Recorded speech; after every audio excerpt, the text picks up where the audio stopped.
అందరికీ నమస్కారం. Welcome to Jana Gana Mana. NDA కూటమిలో ప్రధాన పాత్ర పోషిస్తున్న ఆంధ్రప్రదేశ్ రాష్ట్రానికి, బీహార్ రాష్ట్రానికి బడ్జెట్లో ఎక్కువగా నిధులు కేటాయించారు కదా. మరి మిగతా రాష్ట్రాలకి అరకొరగానే ఎందుకు కేటాయించారని కేంద్ర ప్రభుత్వాన్ని కొంతమంది రాజకీయ నాయకులు విమర్శిస్తున్న ఈ తరుణంలో కొంతమంది మిత్రులు ఆంధ్రప్రదేశ్ రాష్ట్రానికి సంబంధించి అమరావతి క్యాపిటల్ రీజియన్కి కానీ, పోలవరానికి కానీ ఆర్థిక ప్రయోజనాలు కానీ, భరోసా కానీ కల్పించే విధంగా గతంలో కూడా లేని విధంగా ఎందుకు ఇప్పుడే ఇలా చేస్తున్నారు అని తమ తమ రాజకీయ ఆకాంక్షల మేరకేనా ఇలా చేస్తున్నారు అని ఒక సందేహంతో కూడిన ఒక మంచి ప్రశ్న నాతో లేవనెత్తారు. అందుకు కారణంగానే నేను ఈ వీడియో అయితే చేస్తున్నాను. కాస్త మనం హిస్టరీలోకి వెళ్లాల్సిన అవసరం ఉంటుంది. 2014లో అప్పటి ఎన్డీఏ కూటమిలో భాగమైన టీడీపీ ప్రభుత్వం ఆంధ్రప్రదేశ్లో ప్రభుత్వాన్ని స్థాపించింది. అమరావతి క్యాపిటల్ రీజియన్ని క్యాపిటల్ సిటీగా ప్రకటించడం జరిగింది. అక్టోబర్ 22, 2015న నరేంద్ర మోడీ గారు ఆంధ్రప్రదేశ్కి విచ్చేసి, అమరావతికి విచ్చేసి పార్లమెంటు ఆవరణలోని మట్టితో పాటు ఇతర ప్రాంతాలకు చెందిన పవిత్రమైన మట్టిని తీసుకుని వచ్చి భూమి పూజ చేయడం జరిగింది. ఆంధ్రప్రదేశ్ ప్రభుత్వం కూడా 1,00,000 కోట్లకు పైగానే అమరావతి క్యాపిటల్ సిటీ నిర్మాణం వ్యయం అవుతుందని ఒక అంచనాకి వచ్చింది.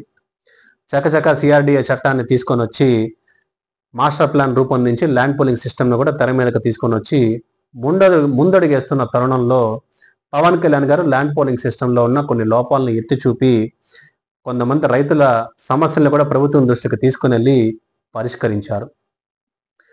కేంద్రం కూడా తమ క్యాబినెట్ మీటింగ్స్లో ఆంధ్రప్రదేశ్ రాష్ట్రానికి ఏదో ఒక రకంగా 2014 నుంచి 19 పీరియడ్లో ఏదో ఒక రకంగా ఆంధ్రప్రదేశ్కి సహాయ సహకారాలు అందిస్తూనే వస్తూ ఉంది. ఆంధ్రప్రదేశ్ ప్రభుత్వం కూడా అమరావతి క్యాపిటల్ సిటీ రీజియన్లో ఎన్నో 150కి పైగా విద్యా సంస్థలకు కానీ, కేంద్ర సంస్థలకు కానీ, ప్రైవేట్ ఇన్స్టిట్యూషన్స్కి కానీ పెద్ద ఎత్తున స్థలాలు కూడా కేటాయించడం జరిగింది. అదే పీరియడ్లో చాలా వరకు ఇన్స్టిట్యూషన్స్ కూడా నిర్మాణాలు కూడా చేపట్టి ఆపరేటింగ్లో కూడా వచ్చాయి. స్పెషల్ కేటగిరీ స్టేటస్ విషయంలో ఆంధ్రప్రదేశ్కి అరుణ్ జైట్లీ గారు ప్రెస్ మీట్ పెట్టి ఆంధ్రప్రదేశ్కి స్పెషల్ కేటగిరీ స్టేటస్ అనేది ఇవ్వలేము అని తెలియజేస్తూనే ఆంధ్రప్రదేశ్కి స్పెషల్ ప్యాకేజ్ కింద ఆర్థిక రూపాయన 2,00,000 కోట్లకు పైగానే నిధులు మంజూరు చేస్తామని అరుణ్ జైట్లీ గారు ఒక ప్రెస్ మీట్లో తెలియజేశారు. అందుకు ఒప్పుకొని టీడీపీ ప్రభుత్వం రాజకీయ డిస్ప్యూట్స్ కారణంగా ఎన్డీఏ కూటమిలో నుంచి బయటికి వచ్చింది.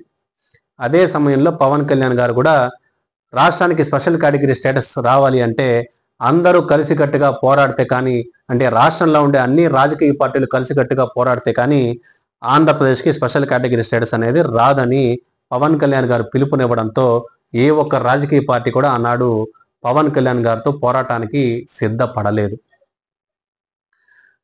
2019లో ఏ విధంగా అందరూ విడివిడిగా పోటీ చేయడం వలన జగన్మోహన్ రెడ్డి గారి ప్రభుత్వం 2019లో స్థాపించారు. 3 రాజధానులు అనే అంశాన్ని తెర మీదకు తీసుకొని వచ్చారు జగన్మోహన్ రెడ్డి గారు. అదే సమయంలో కొంతమంది రాజకీయ నాయకులు కేంద్రం ఇందుకు స్పష్టతనివ్వాలని వారు కోరడంతో కేంద్రం కూడా స్టేట్ క్యాపిటల్ అనేది స్టేట్ యొక్క పరిధిలోని అంశం, స్టేట్ యొక్క ఇంట్రెస్ట్ మాత్రమే అని, ఇందులో కేంద్రం జోక్యం చేసుకునే దానికి ఏమీ కూడా లేదని వారు స్పష్టతనిచ్చారు. నాకు తెలిసినంత వరకు కూడా రాజ్యాంగంలో పొందుపరిచిన విధంగా సెంట్రల్ స్టేట్ రిలేషన్స్లో భాగంగా స్టేట్ క్యాపిటల్ రీజియన్లో స్టేట్ ఒక డెసిషన్ మేకింగ్లో, అంటే క్యాపిటల్ సిటీ ఎస్టాబ్లిష్ చేయడంలో స్టేట్ యొక్క డెసిషన్ మేకింగ్లో కేంద్రం కూడా ఎక్కడ కూడా జోక్యం చేసుకునే దానికి అవకాశం లేదు.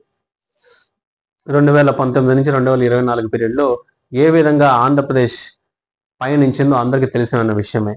రాష్ట్రంలో ఎక్కడ కూడా ఎకనామిక్ యాక్టివిటీ జరగకుండా, నిర్మాణ రంగం కూడా ఆశించిన స్థాయిలో లేకుండా ఏ విధంగా జగన్మోహన్ రెడ్డి గారు పరిపాలన సాగించారో అందరికీ తెలిసిన విషయమే.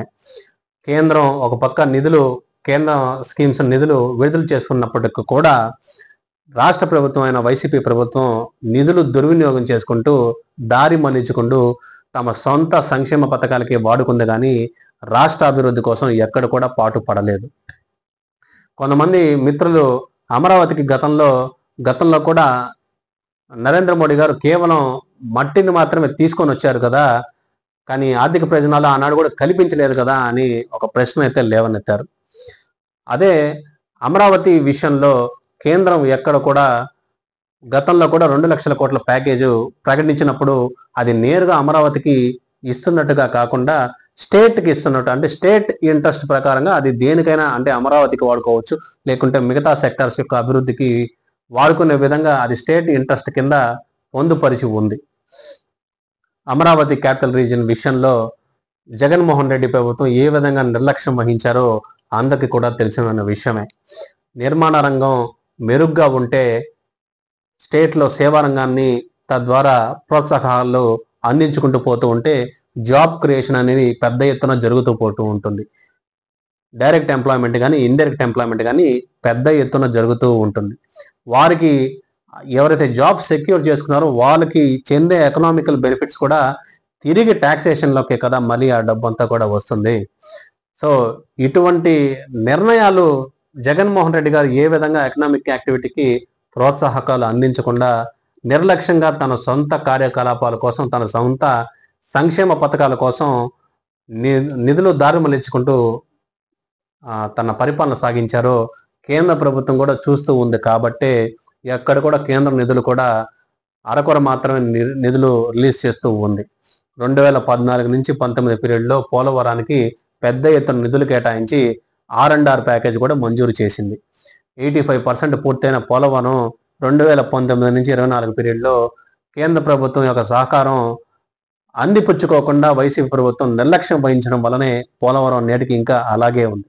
అందుకు కారణంగానే ఫ్లడ్స్ రూపేణా గైడ్ బండ్ కూడా కుంగింది, డ్యామేజ్ అయ్యింది.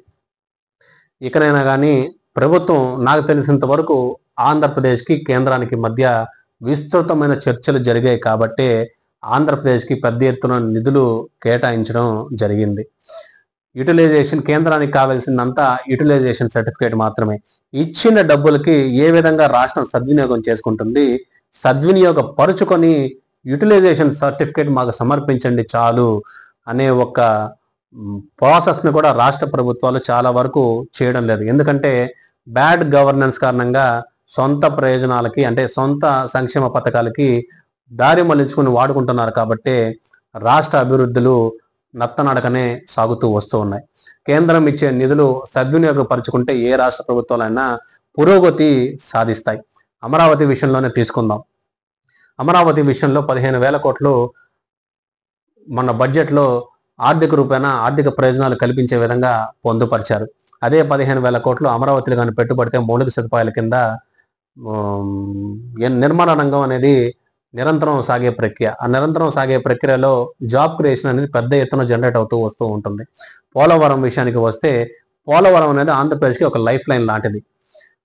కేవలం ఆంధ్రప్రదేశ్కే కాకుండా సెంట్రల్కి కూడా, అంటే భారతదేశానికి కూడా పోలవరం అనేది ఒక లైఫ్ లైన్ లాంటిది. ఎలాగా అంటే రేపు రాబోయే గంగా కావేరీ రివర్ లింకింగ్ ప్రాజెక్ట్స్లో పోలవరం అనేది ఒక ఇంటర్ లింకింగ్ ప్రాజెక్ట్గా, ఒక మీడియన్గా ఉంటుంది. పోలవరం కానీ ఆంధ్రప్రదేశ్లో పూర్తి స్థాయిలో ఆపరేటింగ్లో కానీ వస్తే అది సృష్టించే పెద్ద ఎత్తున సంపద చాలా భారీగా ఉంటుంది. ఇరిగేషన్ ప్రాజెక్ట్స్లో కానీ, నీటిని సద్వినియోగం చేసుకునే ప్రక్రియలో కానీ, పవర్ ప్రాజెక్ట్స్ ఎస్టాబ్లిష్మెంట్ చేసుకునే విషయంలో కానీ,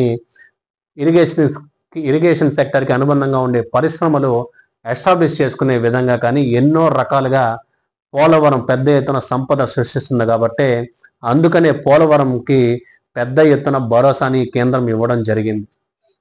ఈ క్యాపిటల్ సిటీ కానీ పోలవరం విషయం మాత్రమే కాకుండా, ముఖ్యంగా ఆంధ్రప్రదేశ్కి కాకుండా ఆంధ్రప్రదేశ్ కానీ, బీహార్ కానీ, జార్ఖండ్ కానీ, వెస్ట్ బెంగాల్ కానీ, ఒడిశా కానీ, 5 రాష్ట్రాలకి రేపు రాబోయే రోజుల్లో బడ్జెట్లో పొందుపరిచిన విధంగా కేంద్రం సరికొత్త అయిన ప్లాన్తో, పూర్వోదయ అనే ప్లాన్తో ఈ అన్ని రాష్ట్రాలకి డెవలప్మెంట్ వీటిలో కల్పించే విధంగా ఒక పూర్వోదయ అనే ప్లాన్తో కేంద్రం రాబోతుంది.